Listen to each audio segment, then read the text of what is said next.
आप सभी को आरओ वाटर प्यूरिफायर में कौन सा फिल्टर किसके साथ जोड़ना है ये सबको समझ में आ गया। अब आपको आरओ वाटर प्यूरिफायर में वायरिंग भी करना होता है। तो जब आप कहीं आरओ वाटर प्यूरिफायर में वायरिंग करते हैं तो वायरिंग किसके किसके बीच में करना होता है, जैसे बूस्टर पंप हो गया और इसका सोलेनॉइड वाल्व हो गया, और यहाँ देखेंगे यूवी लाइट इसके अंदर लगी होती है, 24 वोल्ट डीसी सप्लाई की जरूरत होती है इसको।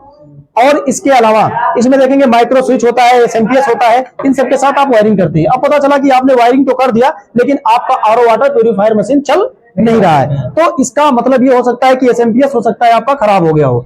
आपने चेक किया, सब कुछ आपको ठीक मिल रहा है, लेकिन एसएमपीएस से सप्लाई आउट नहीं हो रहा है। तो एसएमपीएस में कुछ चेकिंग होती है, जैसे resistance, condenser, transistor, diode, IC लगा होता है, उनको चेक करना होता है। तो आइए चेक करते हैं इसमें क्या खराब हो सकता है। तो यहां पर आप देखिएगा, इसके कैबिनेट को हमने पहले से खोल दिया था जिससे समय ज्यादा ना लगे। और यहां पर ये देखिएगा कार्ड, इसको ऐसे लीड ओपन करेंगे तो ये कार्ड इसका अलग हो जाएगा।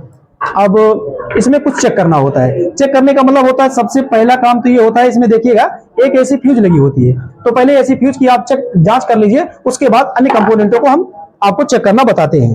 तो जैसे यहाँ आपने सप्लाई दिया तो इसके आउटपुट से सप्लाई तो मिलना चाहिए ना, सप्लाई नहीं मिल रहा तो कार्ड में आप चेकिंग कैसे करेंगे। इसके लिए मल्टीमीटर को आप यहाँ देखिएगा डायोड मोड में यहाँ पर हमने सेलेक्ट कर लिया है, आप भी सेलेक्ट कर लेंगे। अब इसके बाद सबसे पहला काम ये होता है कि आप इसका जो एसी फ्यूज है, इसके एसी फ्यूज के दोनों पिनों पर मीटर का प्रॉप्स लगाएंगे तो मीटर देखिएगा बीप करना चाहिए। इसका मतलब एसी फ्यूज इसकी उड़ गई है, लेकिन खुश ना हो, इसलिए एसी फ्यूज उड़ने के पीछे का रीजन ये हो सकता है, इसके अंदर हो सकता है कोई कंपोनेंट शॉर्ट हुआ हो जिससे एसी फ्यूज उड़ गई हो। अब यहाँ पर देखा क्या जाता है ब्रिज रेक्टिफायर, इसका हम चेक कर लेते हैं। इसके अंदर ब्रिज रेक्टिफायर लगा होता है, जैसे आप यहाँ दिखाइएगा, यहाँ देखिएगा 2 डायोड इधर है और 2 डायोड इधर है, तो ये चारों डायोड को हमें चेक करना होता है। कभी कभी ये क्या होता है कि ये शॉर्ट हो जाते हैं। अगर ये शॉर्ट हो गया है तो आपका एसी फ्यूज जितनी बार लगाओगे उतनी बार बार उड़ेगा।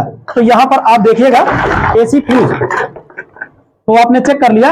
अब इसमें जो डायोड लगे होते हैं, डायोड को यहाँ हम पलट कर चेक करते हैं, तो यहाँ देखिएगा सभी के बीच में यहाँ पर मल्टीमीटर रेजिस्टेंस बताना चाहिए। तो मल्टीमीटर से हम चेक करें तो रेजिस्टेंस हमें मिलना चाहिए। तो यहाँ पर देखिएगा बीप कर रहा है, यहाँ ब्रिज रेक्टिफायर जो चारों डायोड उस तरफ लगे हैं, चारों डायोड के बीच में क्या कर रहा है, यहाँ पर बीप कर रहा है। तो इस तरह से आप मार्केट से डायोड खरीद लाते हैं और डायोड को बदल देते हैं, एसी फ्यूज को दूसरा लगा देते हैं, तो ये आपका एसएमपीएस सही हो जाएगा।